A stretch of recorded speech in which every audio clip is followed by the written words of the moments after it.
Nào, hôm nay chúng ta cùng tiếp tục tìm hiểu những sự thật thú vị về máy bay. 12. Oxy trong mặt nạ khẩn cấp tồn tại trong bao lâu?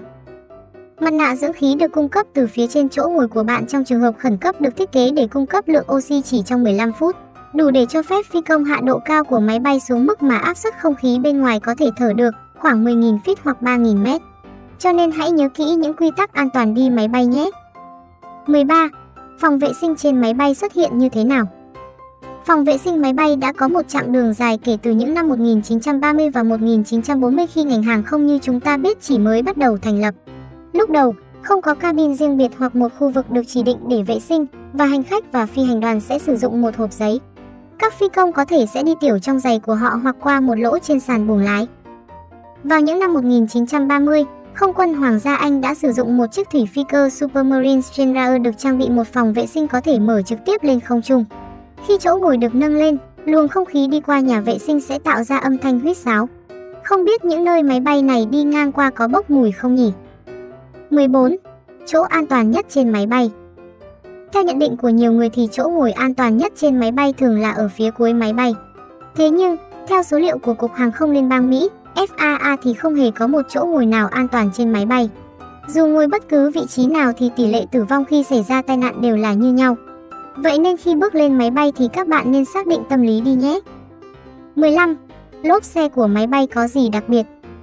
Nhìn qua thì lốp máy bay có vẻ khá nhỏ bé nếu so với tổng kích thước của một chiếc máy bay. Tuy nhiên, trên thực tế lốp máy bay lại to hơn nhiều nếu so sánh với lốp ô tô thông thường. Tại sao chúng chịu được trọng lượng của máy bay? Lốp máy bay được bơm tới khoảng 200 PSI, gấp 6 lần của lốp xe hơi trung bình. Thứ nhất, áp suất của lốp máy bay rất lớn. Thứ hai, mỗi chiếc lốp có khả năng chịu tải trung bình lên tới 38 tấn và mỗi máy bay sẽ có từ 14, 22 hoặc 32 lốp tùy kích thước và chủng loại nên việc chịu tải sẽ được san sẻ cho nhiều chiếc lốp. Thứ ba, lốp được chế tạo từ vật liệu siêu bền, cùng hệ thống vân đặc biệt. Và giá của chúng khoảng vào nghìn đến vài chục nghìn đô la Mỹ. 16. Tại sao khi hạ cánh ánh sáng đèn trong máy bay mờ dần? Chắc hẳn nhiều người sẽ rất thắc mắc mỗi khi máy bay tiếp đất vào ban đêm, nhân viên trên phi hành đoàn sẽ làm mờ đèn trong cabin trước và hệ thống ánh sáng trong máy bay bắt đầu mờ dần. Điều này để đảm bảo trong tình huống phải sơ tán khẩn cấp, hành khách và phi hành đoàn có thể thích nghi với bóng tối và di chuyển nhanh hơn.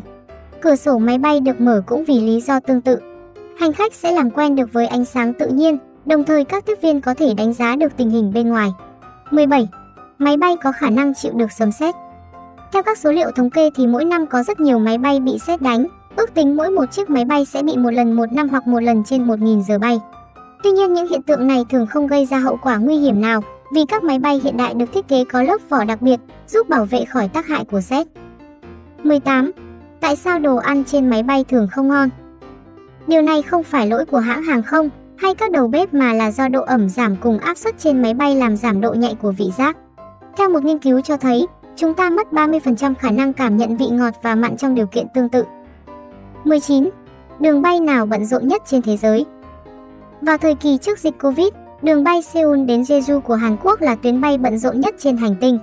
Trong năm 2018, có 250 chuyến kết nối theo lịch trình hàng ngày trên tuyến đường dài 449 km này, vận chuyển hơn 14 triệu lượt hành khách mỗi năm. Tuyến bay này phổ biến đến mức cứ 15 phút lại có một chuyến bay. 20. Máy bay có nhiều cánh hơn bạn nghĩ. Trên thực tế, máy bay có nhiều cánh hơn bạn nghĩ. Ngoài cánh nâng chính, wing, mà chúng ta thường thấy ở phần thân, máy bay còn có một số bộ phận chuyên dụng khác gọi là cánh đuôi ngang, tail wing, cánh đuôi đứng, rudder, cánh tà trước, leading edge flap, cánh tà sau, flap, cánh liệng, aileron và các cánh tà lưng, spoiler. Chúng kết hợp với nhau giúp hỗ trợ quá trình bay của phi cơ. 21. Tại sao cửa sổ hành khách trên máy bay có hình oval? Các cửa sổ trên máy bay có hình oval là có lý do. Sau một loạt tai nạn trong những ngày đầu bay thương mại, các kỹ sư phát hiện ra rằng cửa sổ vuông với các góc sắc nhọn đã ảnh hưởng đến sự an toàn của máy bay. Mặt khác, các cửa sổ oval được sử dụng kể từ đó có thể chịu áp lực lặp lại trong chuyến bay. Vì vậy, cánh hình oval được sử dụng trên máy bay. 22. Máy bay sử dụng đèn định vị gì? Máy bay dùng chung đèn định vị cho tàu thuyền di chuyển trên mặt nước, từ tàu đánh cá nhỏ đến tàu container lớn. Bạn có thể tìm thấy đèn màu đỏ ở cánh trái và đèn xanh ở cánh phải để báo hiệu vị trí của máy bay. Ngoài ra còn có đèn nhấp nháy màu trắng để báo hiệu rằng máy bay đang di chuyển, tương tự như thủy phi cơ hoặc tàu cánh ngầm trên mặt nước, hiển thị đèn màu vàng nhấp nháy để nhấn mạnh tốc độ cao. 23. Vì sao cánh của một số máy bay thường được bẻ cong lên ở phần đầu? Chóp cánh vuốt cong này được gọi là winglet, nó là một chi tiết hầu như không thể thiếu trong các thiết kế máy bay từ những năm 80 trở đi. Thậm chí nhiều mẫu máy bay ra đời từ trước đó cũng được trang bị thêm phần này. Nhờ hạn chế xoáy khí, phần chóp cánh vuốt cong giúp máy bay đạt hiệu suất cao hơn, giảm lượng nhiên liệu tiêu thụ, giảm tiếng ồn và giảm luôn cả khí thải.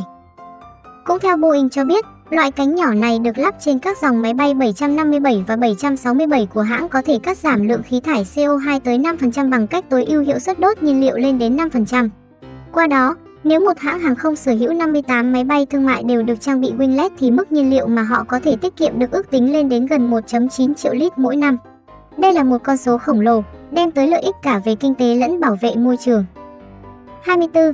Loài chim nguy hiểm đối với máy bay như thế nào? Máy bay ngày nay, đặc biệt là các loại trang bị động cơ phản lực thường có tốc độ rất cao. Các mẫu máy bay phản lực thương mại thường có tốc độ hành trình khoảng 800 đến 900 km/h, máy bay chiến đấu thì còn nhanh hơn thế nữa. Ở vận tốc khoảng 900 km/h thì lực va chạm của một con chim nặng tầm 1 kg sẽ tương đương với động năng từ viên đạn 30mm của pháo chống thiết giáp GAU-8 Avenger. Ở độ cao lớn và không khí loãng, máy bay sẽ bay ở tốc độ cao hơn nhiều so với lúc cất hạ cánh, khiến cho những cú va chạm với chim trở nên nghiêm trọng hơn. Vì vậy sẽ rất nguy hiểm khi máy bay va phải chim. Trên đây là những sự thật thú vị về chiếc máy bay, hy vọng các bạn hiểu hơn về chúng và có những chuyến bay an toàn. Hãy đăng ký kênh để biết thêm những thông tin thú vị và đừng quên cho mình một like khi thấy video hữu ích nhé. Xin chào, hẹn gặp lại các bạn.